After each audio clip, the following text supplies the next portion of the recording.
Ladies and gentlemen, the very word secrecy is repugnant in a free and open society. And we are, as a people, inherently and historically opposed to secret societies, to secret oaths, and to secret proceedings.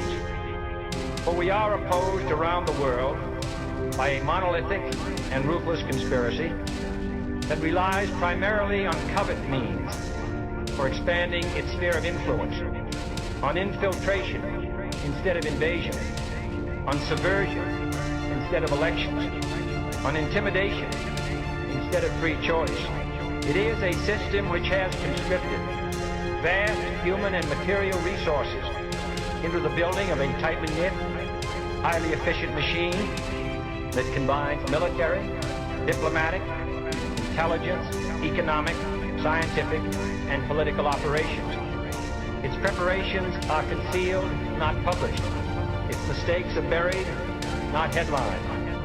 I am asking your help in the tremendous task of informing and alerting the American people, confident that with your help, man will be what he was born to be, free and independent. And that's that. We can stand up and fight and ride all day through the night. We can make this change right and see our hopes and our dreams come to fruition. It's time to unite as one, calling out to our founding fathers. This is our mission to make you proud. Hey everyone, welcome to another episode of Humanity Awaken Radio. I'm your host, Brian Bolin, and with me, as always, is my co-host, Phil McNamara. Hi everybody, how you doing? And tonight we're very excited because we have a special guest, Laura Eisenhower. And we're going to be talking about a lot of interesting topics tonight. Some of the topics we're going to be discussing will be the consciousness shift, galactic chakras and overcoming assaults, healing Mars, Ascension Embodied Awareness, chakras, the secret space program, consciousness. We're going to have a lot of stuff we're going to be going over. So let's get right into it. Let's do it. So Laura Eisenhower is a global alchemist, cosmic mythologist, and intuitive astrologist. She is an internationally acclaimed speaker who has presented her work worldwide. She is considered to be a leading researcher on exopolitics and alchemy, metaphysics, ancient and galactic history, and this ascension window period.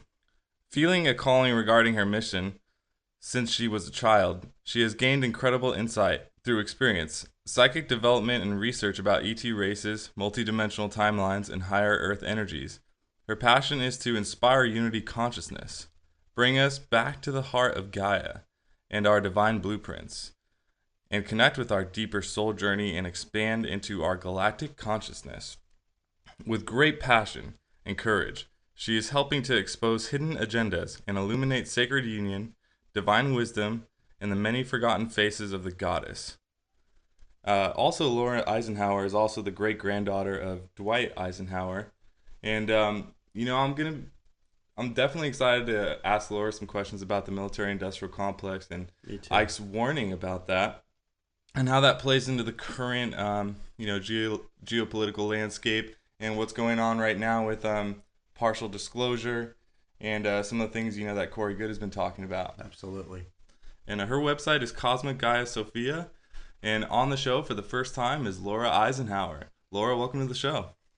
Hey, great to be here. Thanks for having me. Awesome. So, yeah, we're really excited about this. And so tonight we're going to have a little bit of a conversation about some of these things. And let's get right into it. Where would you like to start, Laura? Wow, I mean, nothing better than where we are right now. We're all where we are, a personal level, but then we have the cosmic, galactic, what we see on the world stage, the collective conscience. So I don't know, we can just kind of jump right into what this shift time is showing up like.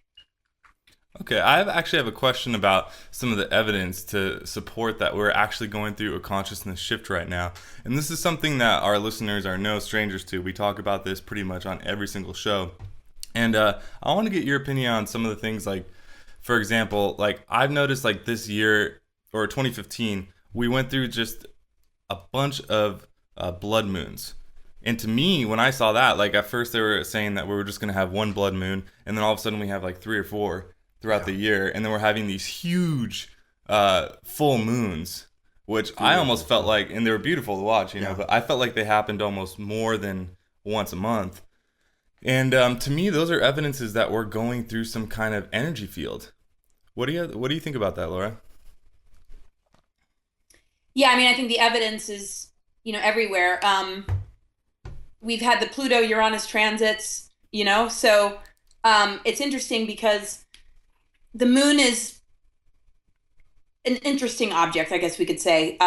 There's a lot of information about the fact that it's artificial, that there's bases on the moon.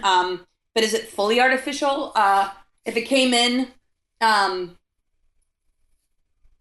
from Tiamat, then maybe a portion of it is artificial, but the rest of it is holding, some level of galactic memories and information from that time. And so if it's come here to be a satellite or used as a satellite by extraterrestrial races, who are these beings? And if we look at the Orion Wars and some of the different things that have gone on in the history surrounding Tiamat and how the moon got here, it's very interesting. So if we're going to look at blood moons and we're going to look at,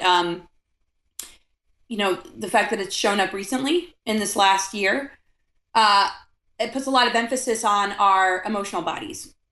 So when we have a lot of emphasis on our emotional bodies, we might also feel a lot of manipulation, a lot of heavy emotions.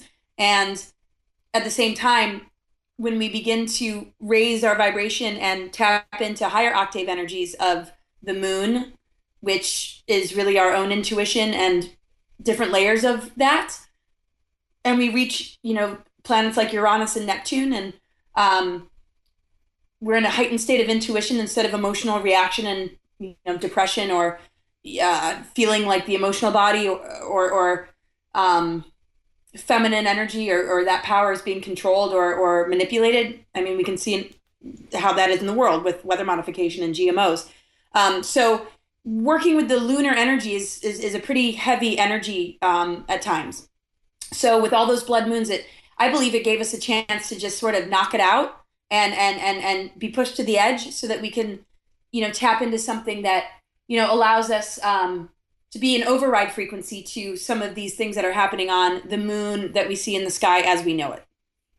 Yeah, I thank you for that, because that actually really helps me out, because I'm a Cancer and I'm very much driven by the tides and the lunar cycles, and I have had last year was really rough for me, and emotional, a lot of stuff happened. And you're talking about the moon being flown in and being an artificial structure. I'm a big believer in that, and I believe that for many years.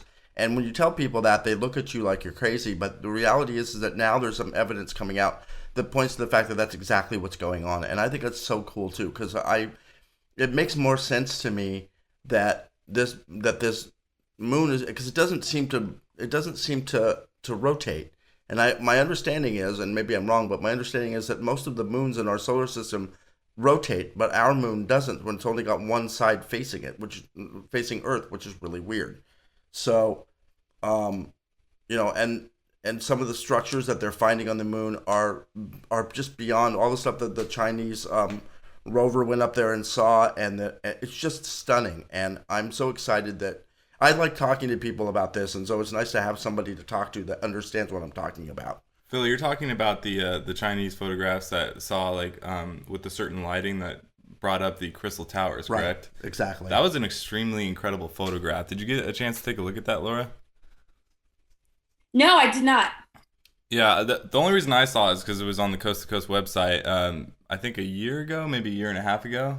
And it was truly incredible. Like, all somebody did was basically like mess with the saturation or something like that. And then you can see all these structures in the background.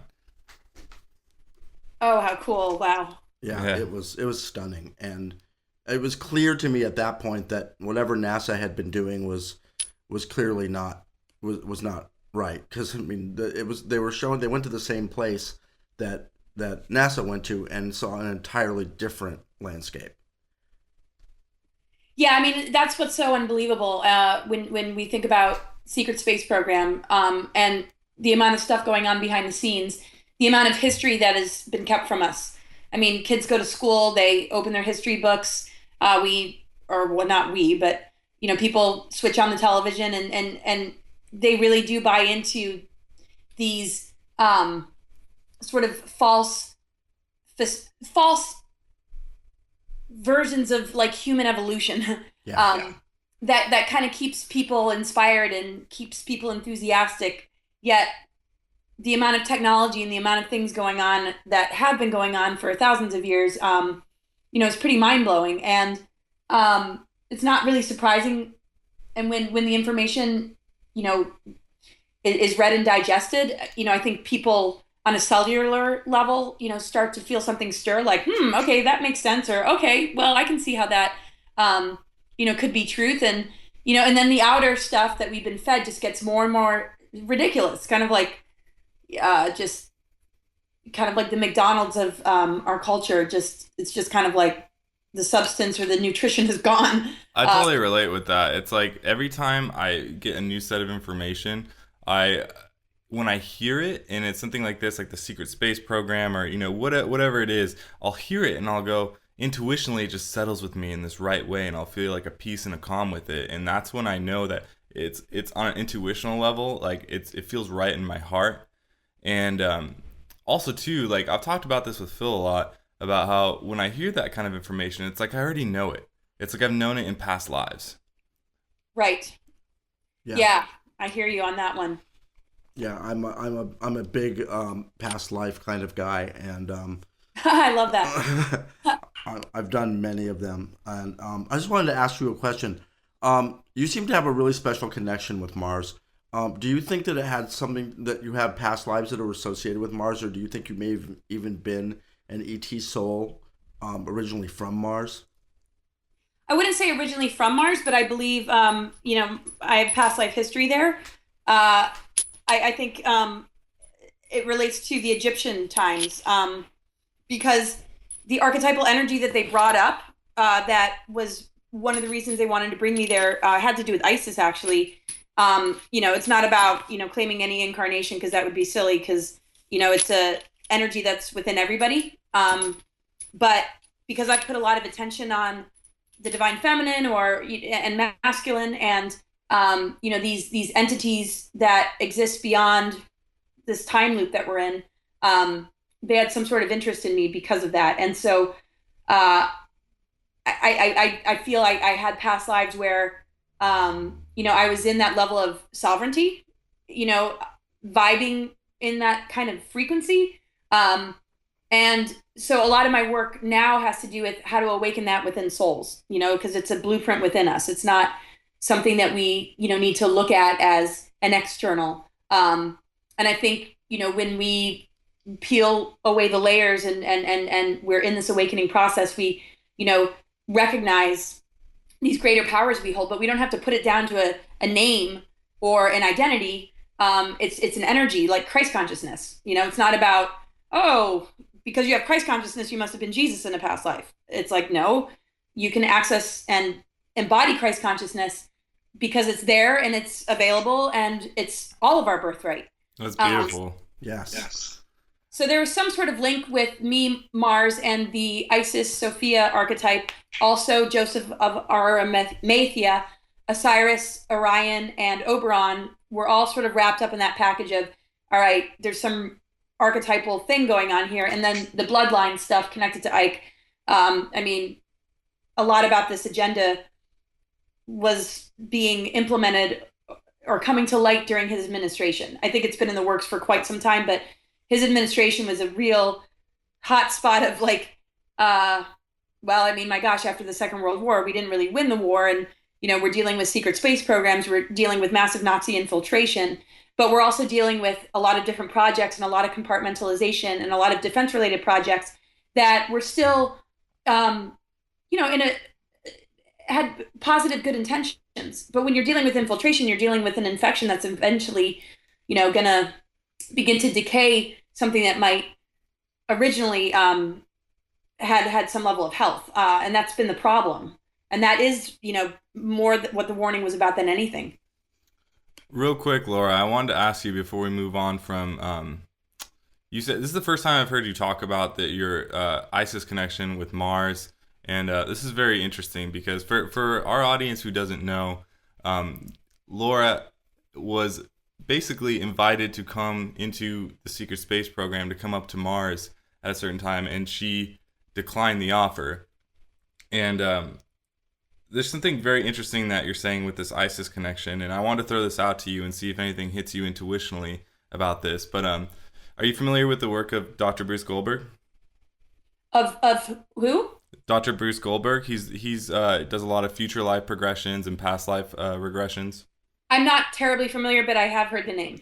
Okay, well, he did a future life progression with a patient who claimed to have been in some kind of secret, probably like a secret space program type of something in a future life, where he went into some kind of time travel program to go back in time, and they were all given, and in this lifetime, his name was Horus or Osiris, and their mission was to go back to the Egypt times and become their gods. So it's very interesting to me to hear you talk about how you possibly have some kind of ISIS connection with that. And I want to know, just get your opinion on that and what you think about that. And maybe if this man's testimony was true and this future life progression was true, if you might have been the woman involved in that time travel process of that timeline that he future progressed to. Gosh, that would be a lot to say yes about without really sitting with it. I went to a clairvoyant institute and I heard a lot about my past lives. A lot of it was very difficult to integrate, but a lot of it was like, yes, I've always known this. And it's not so much about the names or identities, but it's, a vibration. Again, it brings us back to like Christ consciousness or like an avatar consciousness, which we all used to have. So we all have like past lives where we were very advanced. Sometimes we get lost in the names or think that certain figures had something that others didn't, where the truth is that there were sects and factions and groups and societies that were a lot healthier than the corrupted secret societies that understood the ancient mysteries and things like soul alchemy and how to become a Christed being and how to go through the initiations in order to be on a very advanced level. But they got persecuted, they got wiped out. A lot of that information went underground or got exiled, and we lost connection with that. And instead, religion or the negation of God has been in our culture. So nothing would surprise me or shock me if somebody said, hey, you have this past life with this person. And I mean, because I've done so many things like time travel stuff with my consciousness, and I've been working global energy since I was a kid. So what is that, Laura? What's that? What is that? Could you explain that a little bit? Because I'm really interested in like your childhood and how it brought you to where you are today. Yeah, I've always gotten a lot of information about what this shift time was about, starting from when I was like 6 years old. A lot of what was being shown to me had to do with stargates and clearing them. And what my role or what I was being tasked with had to do with clearing them from inorganic entities or things that had been plugging them up or putting them in reversals. I didn't quite have the terminology that I do now. I mean, because I've been sort of kind of on a discovery, trying to understand what was coming through in a way that I can articulate. But there's a knowingness that doesn't need to be put into words that nobody can ever take away. And it had a lot to do with the multidimensional energies I was working through. And it was like living a double life because you couldn't really talk about it with anybody. And there's nothing or no way to stop it. It wasn't really, it was beyond choice. It wasn't like, oh, I'm just going to, go into the underworld or go into all these multidimensional realms and clear inorganic entities from these wormholes and, battle through these different gatekeepers and bust through the frequency fences and the DNA and go through the 7 chakras in order to, alchemize them into the 7 pillars of wisdom in order to go into the galactic chakras. It's like you're going to lose people if you try and say that. So, but fortunately, in this particular window period, you can put it together a presentation like this and people, grasp it. I like to simplify things in metaphors, and I like to also help people to understand that they've been doing this too. I only am giving something a voice that, is a voice for what we've all kind of been doing. It's not like we're not part of that, process together. I mean, that's the whole awakening process. When we awaken, we purify our energy centers. We knock out foreign energy. We deprogram. We neutralize implants, and we transmute toxins and, all sorts of things. And so I was very aware of the programming and the distortions and all the stuff very early on. And so I was always working energy. And then, oh my God, hand me a tarot deck and forget it. It's been 20 something years, and I've been working energy with the tarot and working with astrology as a tool for 20 something years. Before that, it was doing a lot of journaling, trying to make sense out of the craziness that was going on around me and all the different catalysts and triggers, particularly just being in the Eisenhower family, because it was during that time where my generation, or my sisters and cousins, I think all our parents were just like, okay, well, what's going to happen with these guys? My mom, lived at the White House for a little while, and my aunts and uncles, were very much dealing with Secret Service, and going to the White House and visiting with Ike was a normal thing. When we all came along, it wasn't quite the same, but there was still a lot of that influence. And I'm, the only one that's talking about UFOs and extraterrestrials because these are big rumors that are connected to Eisenhower, and I'm a pretty galactic person. So that was also something huge that I integrated into what I was already doing. And what I was already doing had a lot to do with how to rebalance the masculine and feminine. What is the deeper journey that needs to take place in order to bring this balance back? And I didn't realize like how much it's noted in mythology to go into the underworld and all these gateways in order to create that level of alchemy. I mean, it's all very familiar, and it's like one could sense that it's in a book or it's a myth. But when you're in it and you're just like, waking up in this matrix every day, it's just kind of like, what the hell's going on? And it was easy to just kind of get lost and a little bit weirded out. But then, at the same time, there was always things that were reminding me, this is what you're doing. And so I wrote a book about it. Hopefully it'll be pulled together enough to come out soon. But it'll integrate all sorts of things, exopolitics, things that we've been seeing on the world stage, and layers and layers and layers that have been hidden to us, and how that relates to what we're required to do on a deeper soul level in order to rise above these assaults, because really the war is against us. We've had the false flag of war for a long time, but in this shift time, it ends up in our lap. What are we going to do with it? What are we going to do with the historical resentments we might feel, or what we read in the history book, or how people are portraying it?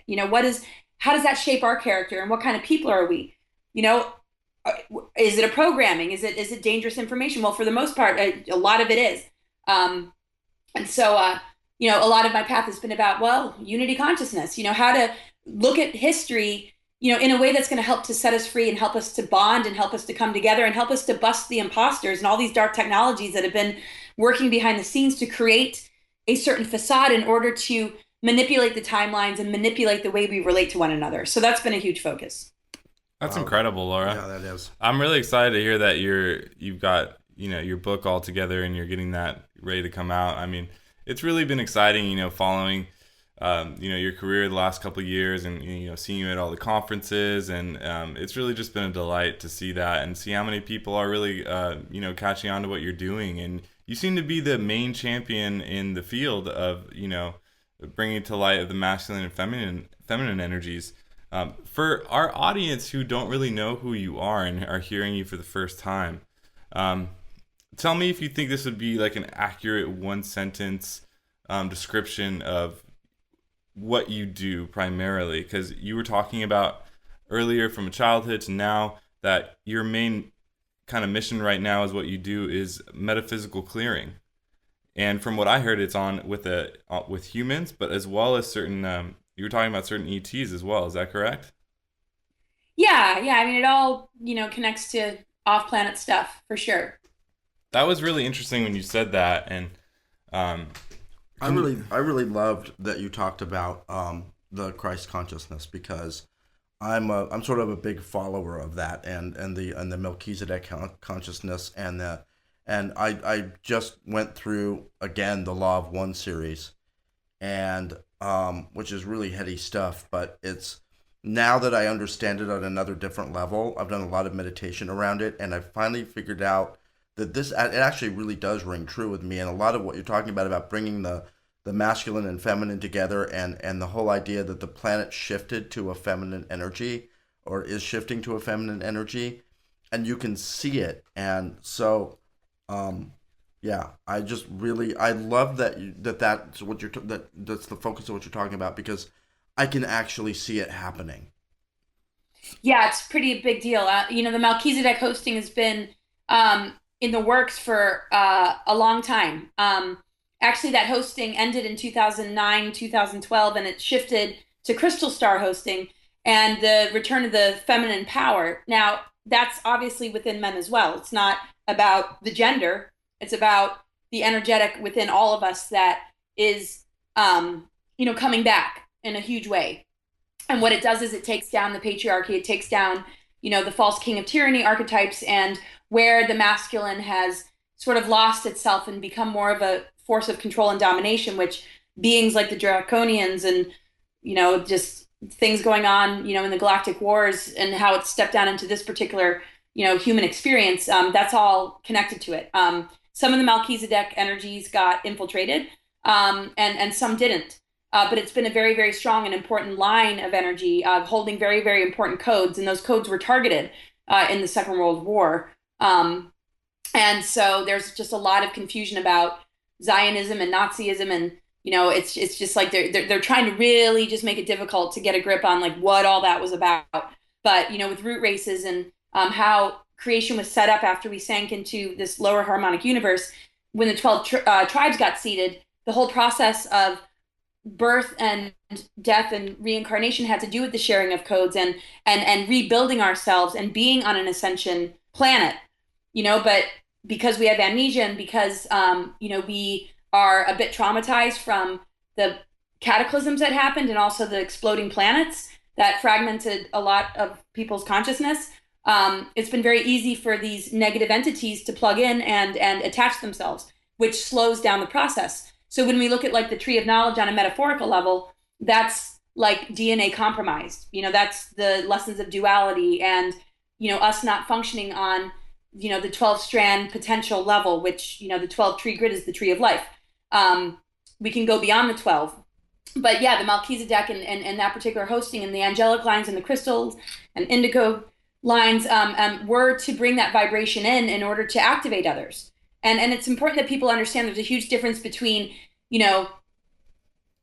being higher, like a hierarchy type thing, or being an activator, bringing in codes that will help to awaken something dormant. And so that's really what it's about. The more advanced souls, that's what they're tasked to do, and that keeps us from losing ourselves to that old paradigm model of, these are the gods and these are lesser beings and these people are at the top and everybody else is at the bottom. But yeah, there's a lot of incredible energies that stayed real strong that are in that Melchizedek line. So as it switched over, in 2012, it's working real well with the feminine, and when we look at it, it's like, that's about our relationship within ourselves, these two forces, being in a dance together and knowing how to work with them together without it needing to appear a certain way. We don't want to like put it in a box like, oh, this is how it's supposed to look and this is how you're supposed to act. It's more, what does balance mean to you? What does harmony mean to you? What does it feel like to thrive? And whatever that is, whatever works, that's the truth, you should live by and feel proud of. If we can give each other that level of respect, then we are experiencing oneness in the truest sense of the word, because the oneness is really diversity and harmony, and allowing that uniqueness to connect the dots on a level that we can't do if there's control and the need to steer people in a certain direction that takes them away from their own authenticity. Thank you so much for bringing that up. That's a beautiful explanation of that, actually, and it just sort of segues into what I was. I'm a gay man, so I work with the masculine and feminine energies all the time, and since 2012, I have had profound shifts in my meditation, in the things that I'm seeing in my meditation, in the energies that I've been able to bring into my own body. I feel like I'm actually going from being a dual entity to being a like sort of a gay shaman. So like being a shaman, like having this. I have an ability to do hands-on healing. I have the ability to connect. I've had people in the professional, psychology field. I work with addicts a lot, and I have this ability to be able to talk to them. And people who are not able to get through to them, I can sit down with somebody, and within 5 minutes, I'm through. And I didn't realize for a long time that was an ability. And now that I'm starting to realize that that's actually why I'm here on Earth, is to sort of, people say I'm very calm. I'm a calmer. So I have the kind of energy that I guess that people like to be around, because I'm very solid, and I don't waver in my, I don't waver. I know you know what I'm talking about, but it's what you just talked about with the Melchizedek consciousness. I always believed I was connected to that and to the Christ consciousness, and that makes sense to me on a really, really gut level, because those are the entities that I talk to when I ask for help or reach out to the higher realms. Oh, that's so awesome. And, and everything. And I feel that in your energy, like that you do have that, vibration, which is so awesome. And the higher energies, the higher dimensional energies of Melchizedek, are so, they're not in that fallen state. I mean, everybody and everything has experienced some form of a fallen state, and that's fine. There's no problem with it. We're in a free will universe, and we are meant to go on sort of an ego soul journey, learning about our ego and the right use of power with the backdrop of what our soul is trying to show us. We need that. Yeah. I feel like we need that. To bring the two together and have them, work on a much better level. Like, okay, we have an ego that has free will, but if we're going to run far, far, far away from our soul and be led astray and not come back to home base, that's not going to help us. And home base has nothing to do with somebody else's law, except for cosmic law, natural laws, and things that, relate to what the physical body and what consciousness is tuned into, when it needs to correct itself and remember something and carry that with them, into the next experience. That's like building the immune system. You don't need to repeat certain patterns because you recognize something, you built sort of an antibody for it. You don't need to go through it again because your consciousness has noticed a diversion or a need to be more senior to those energies and to override an attack or an invasion. Yes. And so we get stronger and stronger and stronger. And I would say, the Melchizedek energy has been around for so long, and I'd say it's the strongest one that has stepped in and made the biggest difference to helping this planet get out of some real bad entanglements. What you were just talking about like, so David Wilcock talks about this as like the wheel of karma. And this is something that I've seen in my life so much, like to even get to this point I'm at right now, to even feel like I'm good enough, to do this podcast or to have a voice. Right. It's been incredible journey. It's been an incredible journey for me, and Phil's really helped me through it a lot.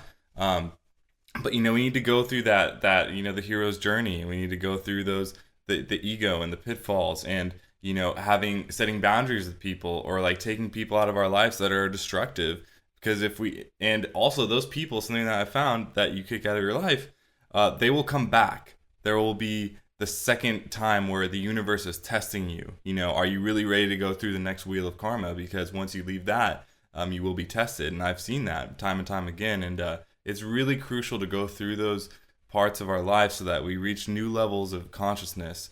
And also we can help people with those past experiences as well.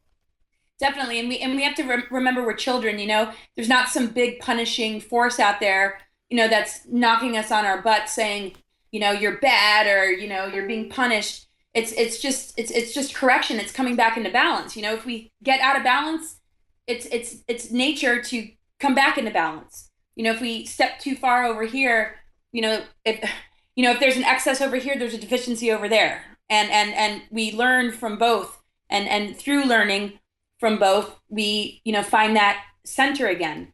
And when we find that center again, everything else sort of readjusts itself accordingly.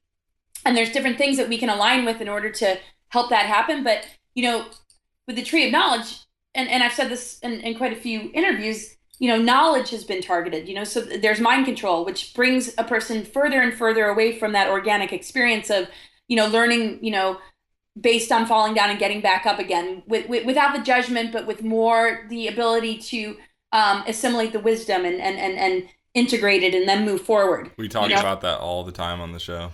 Oh, nice. And the mind control just makes it like shame, blame, guilt, and all this stuff that just makes it take so much longer. And, and the organs of the body and the cells of the body are just like, come on. And, we seem to forget that the symptoms that our body is showing us is a revolt against the mind control. But we look at it like, oh, we're sick or we're afflicted, when really our bodies are crying out, trying to help us get back, into sync with things. So, Laura, I wanted to ask you a question on the level of the masculine feminine energy. Right now, I'm seeing an agenda through social engineering. And I'm really seeing this in entertainment, where, like in films, I'm seeing there's this thing going on where like you're trying to make men look more feminine, and on the flip side, making women look more masculine through hero / savior programming, like in the Hunger Games with Katniss Everdeen, and also the Divergent series with the lead woman character Triss, played by Shailene Woodley. Could you speak to some of the assertions that the elite have an agenda basically to hijack the masculine feminine energy coming in a negative way? And also, how can we rise above that programming? Yeah, I mean, and the thing is, it's not so much what is being put out there that's negative, because if anybody, embodied those characters in their most organic form, there's nothing wrong with it. But when it becomes about social engineering or, pushing that on culture, which anything in the media or in movies does, is, what is that about? Can we be entertained and look at something and observe it and still hold our own ground and be in our own authenticity? And that's a big question, because, the minute we're children and we're put in front of the TV and we are in the school systems and we're affected by our environment, there's that part of us that wants to be true to ourselves, and there's a part of us that wants to fit in. What's the cool thing to do? What's trendy? And then, then there's certain types that are like, screw that. I'm going to be me, and I'm going to be genuine. So I'm that person. Me too. So I think those archetypes are fine, but it comes down to the person. How much are you in ownership of yourself? And if you're not in ownership of yourself, and something comes in and becomes like a programming, you're also going to deal with entities that are going to take advantage of that lack of solidity. And so you guys are solid, I'm solid, not everybody is, and it's more like it comes and goes like a trend, and because it's not really that person's truth. It's just like a wave of energy. It's like, we see that with certain musicians and pop stars. So I think people just have to ask themselves, have you had enough time away from all that to really know who you are, so that you can observe it without getting sucked into it. And I don't even watch that much. I can only handle so much. I don't think it's because I am easily controlled by it. It's just I get real distracted, and it's really hard to just get absorbed in it. But I think some people do, because people want that excitement because they're not living it. They are living through the movie or whatever. And so I think there's always danger in putting too much on that, no matter what it is. But yes, I think there's a lot of always constant manipulation of gender roles. And I think, things like feminism and certain movements have been manipulated in order to give us a false sense of evolution.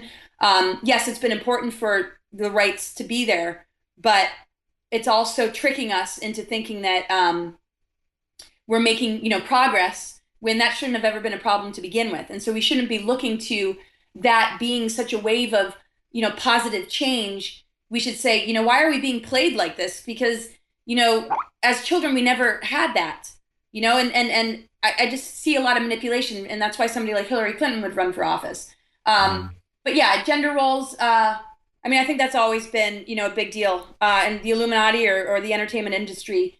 Yeah, I'm not saying that the Hunger Games or Divergent movies are bad. Like I love those movies. I'm a big fan of those movies. I think it's important to talk about this though, so people understand that there is an agenda behind some of these things, and to be aware of it and have it to be above the threshold of consciousness, where you're seeing it for what it really is on a social engineering level.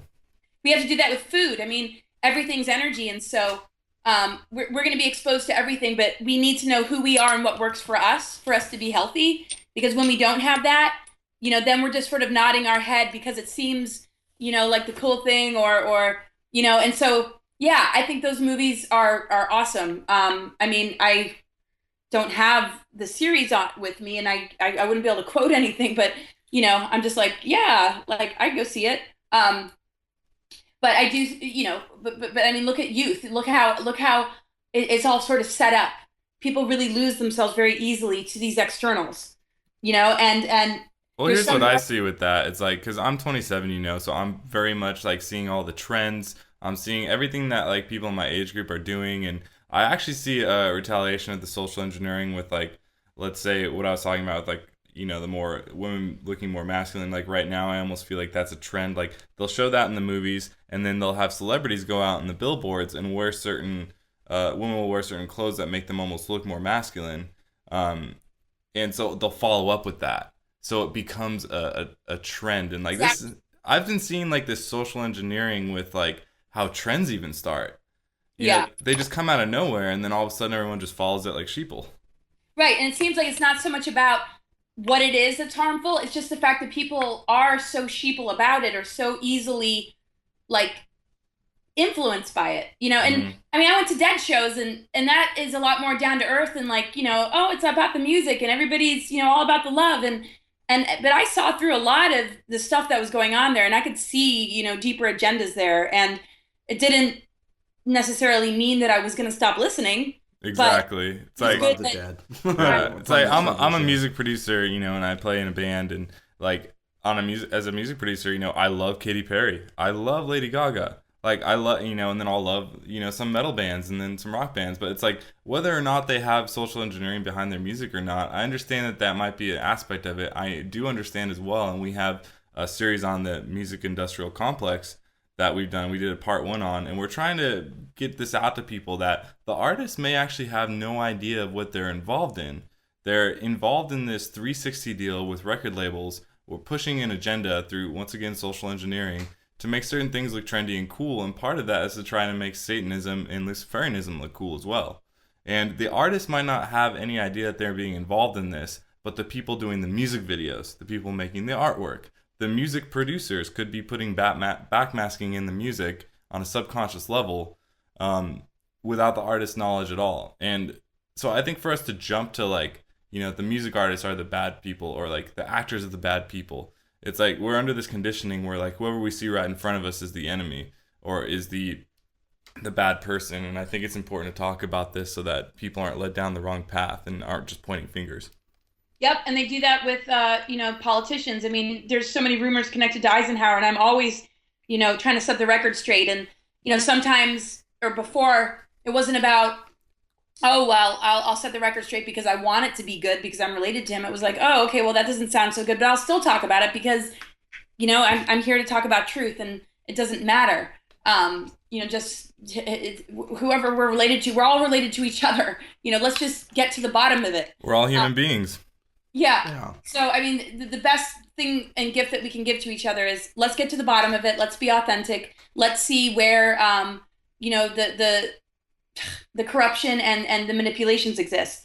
And most often, it's not the things that we see on the surface, or it's not about the individuals. It's about a much larger agenda that's been orchestrating something and strategizing something to create a much larger facade, using these pawns and using all these different individuals to put the pieces where they want it, and then there's compartmentalism and, and yeah. So I appreciate all these musicians too. And people are like, geez, like, God, Laura, you like Led Zeppelin so much. I'm like, they're screwed up in this way or that way. I'm like, well, you know what? I don't have to take that part in, so I think it comes down to the individual. We have to just be strong in ourselves, and we can enjoy what we enjoy, but we can have boundaries too. We have to have boundaries with each other. So no different than, things with food and music and movies, but we can take the good and discard what's not so good. But we need to, and the thing that's really like that you touched on was the idea of politics, and this being such a contentious race, and the division that's going on in our country now is so profound, it's mind-boggling. And I admit fully that I've been caught up in it, and I, even with knowing what I know about who's controlling what, it's still it's nearly impossible to watch this and not have some sort of a visceral reaction to it. It's so divisive, and I've seen my friends on Facebook we're screaming at each other, and I like this one, and this one's a monster, and that one, and I'm wondering if it's all being done by design, and what the end game could possibly be, because it's not going to help anybody at this point. On the level 2 of division, we just did a show yesterday about Batman versus Superman, and also too, then we talked about the X-Men movie and Captain America versus Iron Man, and then Gods of Egypt, where it's like God versus God, and like there's and the hero versus hero is the main thing there. And we talked about how in those movies we're seeing a lot of hero versus hero programming to create division. Like it's not a mistake that all those movies came out within the same month period of time. What do you think about that, Laura?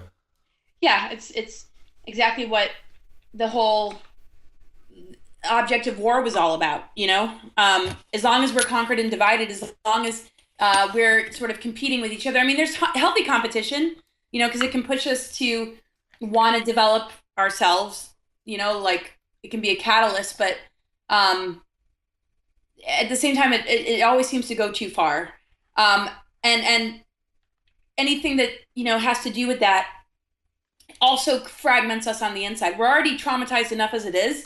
It kind of keeps that fragmentation alive so that we can't integrate or embrace all these different aspects of ourselves. And so in a sense, it's like we're in this argument or battle with these, archetypal energies in our, own selves, in our relationships, and whatever we choose to support in life. And so the political government is the worst. I mean, I can't engage in it at all. Like it's old paradigm crap. To me, it's like, what could possibly be different this time around? I'm just not going for it. Some of it,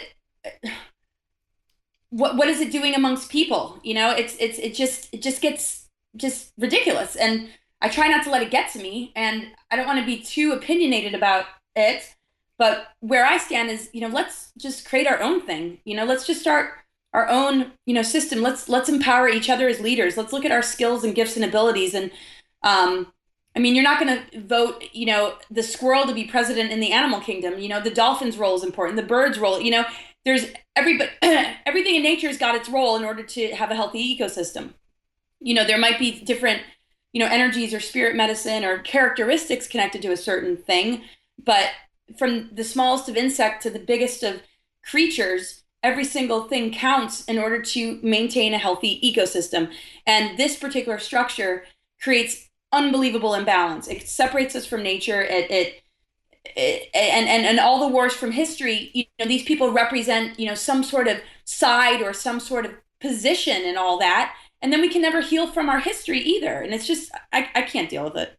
I agree. I really do. And I just posted something that said, I'm out.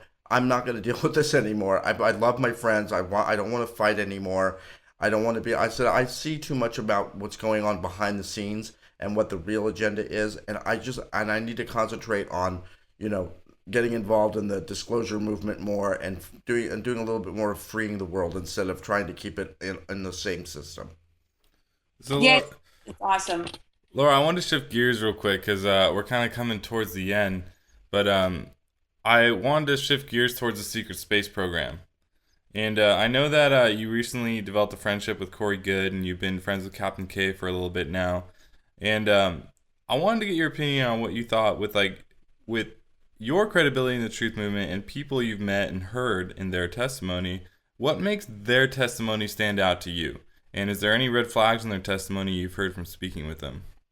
Well, I think there's always red flags. I mean, I have to, look at myself too, and I'm, ask myself, there might be red flags in what I'm sharing. Like I'm just as diligent about what I share as I am with what I hear, just because I'm trying to sort it out. I'm sure they're trying to sort it out. But then you've got your paid agents or those that are mind controlled that don't really know what they're doing. They're just being used. And one has to really have discernment. So I'm never one to say, oh, I think this person is this. I might, amongst friends, I might warn people in passing if I really feel it strongly because it's damn obvious. I mean, anybody who denies that there's negative ET agendas or negative beings, that's a red flag to me. I know who you're talking about right now. I don't say many names. I know exactly who you're talking about, and I talk about this all the time with people, and we don't have to say this person's name, but yeah, I feel it on an intuitional level, and it bugs the crap out of me. Oh, it's completely like, are you kidding me? Like, yeah. And I mean, I could almost do a spoof video about it. Like, let's connect all these people to these extraterrestrials and, just, they're all good and they're all here to help us. And well, what I hear about it when someone says that there's no negative ET agenda, like there's negative and there's positive, but when somebody says there's no negative ET agenda, I get the feeling it's like, are you saying all the people who say there are disinfo agents? Like, what are you trying to say? Yeah, we've had, Area 51. We're dealing with, lots of people that have had abduction experiences. I mean, we got to look to each other. And when we look to each other, then let's measure that against the information of those that are more public. And if we can give each other more credit first and listen to each other's stories, then we can look at those that are public and see if that really makes sense. So if somebody's having a really, really negative experience, or we're seeing degradation of the environment or manipulations, with technology or implants and all this stuff that's real obvious that something's tinkering with something and it's going against free will. Okay, that's not exactly positive. Now, maybe in that being's eyes, it's fine, and it's not about, continuing a war, but it's about, okay, how can we be sovereign beings? How can we, protect ourselves from this? Well, being in denial and acting like it's all good is not necessarily the way to go. We wouldn't want to do that walking into a bar. Everybody's friendly, it's just, we gotta, we need people to help us develop our own wisdom and intuitive faculties, and to be able to recognize the tricksters and ones that are really benevolent. And the ones that are benevolent aren't here to do it for us. They're here to help encourage us. And I think we need to just, be real about that. And, anybody though who thinks they have everything 100% correct, that's dangerous too. But I think it's real obvious because we're in a free will universe and we're dealing with negative ego, and all we have to do is look at our history, and look at what happened, with a lot of these power structures in politics and religion, and just a lot of people's stories and testimonies about what they experienced with off-planet entities. We can't say that that's all positive. People are really traumatized, but we need to be able to heal and integrate and work with it and not stay in this state of trauma or fragmentation too. So we can bring it into a more enlightened and higher vibration. That I agree with. So that's my goal. If you could pick out one extremely strong intuitional thing that you felt like you connected with out of either Captain K's testimony or Corey Good's, what do you think that would be with your connection to Mars or the secret space program? Well, I think, they recognize both positive and negative.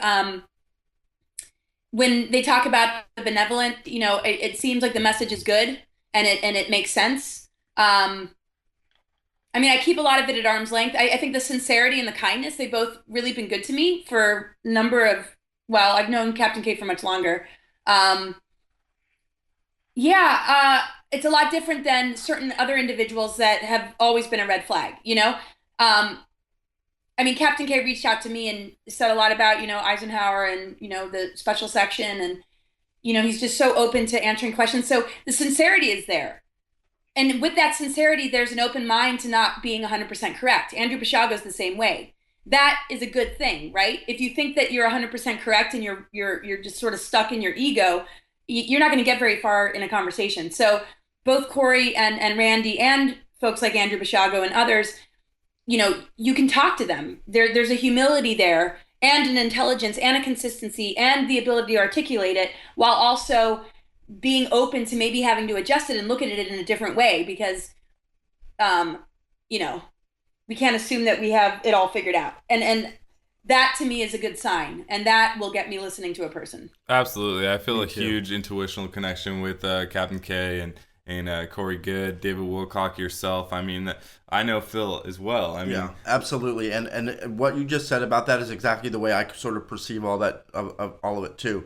I have to hear it, and then I say, does this resonate with me? Does this make sense to me in my soul?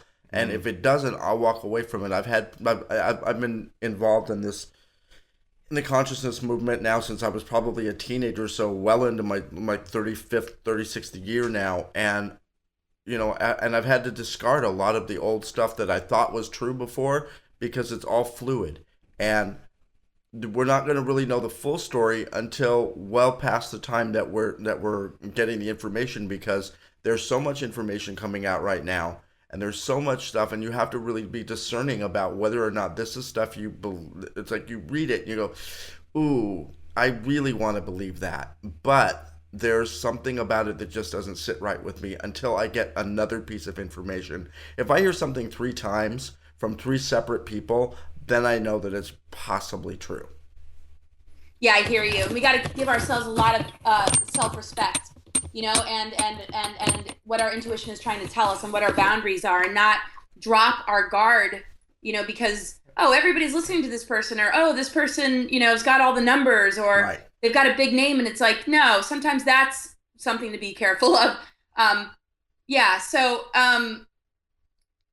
think disclosure is a two-way thing. It's a huge awakening within ourselves. The outer can be a great trigger to that, but we don't want to give our power away to anything, outside, and we want to keep it at arm's length until, it proves itself to be, total truth. But we can definitely love and respect the individuals that are doing their best to deliver the information. I mean, I say in my talks, take what resonates and leave the rest. I'm not here to shove belief systems down your throat, but, if you can give me the time of day, this presentation will more than likely trigger something that will allow you to walk away more empowered and more ready to download all sorts of crazy stuff. Thank you. Yes, exactly. And the other thing that, it's the thing that's been really kind of resonating with me in all of this is the blue avians. Do you have any other information on the blue avians, or any other info besides what Corey Good or David Wilcock has said? Yeah. Lisa Renee, energeticsynthesis.com. Read about the Guardians, the Aquafarian races, the Aurora races, the Crystal Star hosting. They're all Guardian races. The Founder Flames, all of that. I feel, and I've been connected with this for a really long time. So when I was hearing about Corey and the sphere beings, I'm like, yes. It's a similar energy. The colors are the same. The message is the same. I was keeping Corey a little bit at arm's length because I was like, what is this could be an imitation of it, or this could be, something weird, but it just all seems, to be in alignment. And if it's not, I'm sort of prepared, but I have such a good feeling about it. And that's why, I share quotes in my talks, and, I look to collaborate with him. He's all about unity in the community, which is his slogan. And, yep.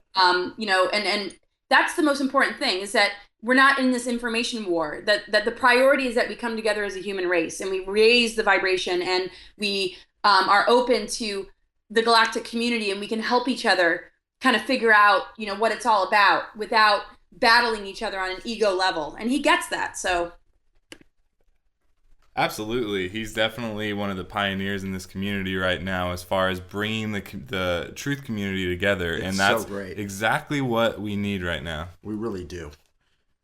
Definitely. All right, Laura. So we're coming up on the hour mark right now. Do you want to keep going for a little longer, or should we wrap up? Well, we started a little late, and I have another session coming. So, if you guys are okay wrapping it up. That's totally fine. Okay. Do you have any other events coming up? Go to my website, cosmicgaiasophia.com. The left-hand column is most of the events I'll be doing. I'll be coming out with a newsletter, but I'll be at San Mateo, New Living Expo, Free Your Mind Conference in Philadelphia. This is all in April. You can find out more by just Googling those, and Contact in the Desert. And I actually reminding myself I got to make sure I got plane tickets to some of this. Yes, so check out my website because I keep it pretty well updated. But I do, post on Facebook, and you can keep up with what I do, on Facebook. Awesome. Yeah, you're going to be at the event in Philadelphia with Freeman. That's going to be exciting. Yes, I think this is my 3rd or 4th year, so I love it. This is a great conference. Awesome. Well, thanks so much, Laura. It was really exciting having you on, and it was very exciting for both of us. And absolutely, it's great to talk to somebody who understands what I'm talking about. Yeah, absolutely. I really appreciate it, and I feel so much more grounded and inspired. So it really was wonderful for me. Great. All right, awesome. Thanks so much, Laura. Okay, well, I'll see you soon. Sounds Okay. good. We'll talk later. All right. Okay, bye. Bye. All right, guys. Well, thanks for watching and listening to this episode with Laura Eisenhower. We had a great time doing this podcast. Be sure to subscribe to our YouTube channel, and we will see you guys next time. Absolutely. Have a great night, everybody. Take care.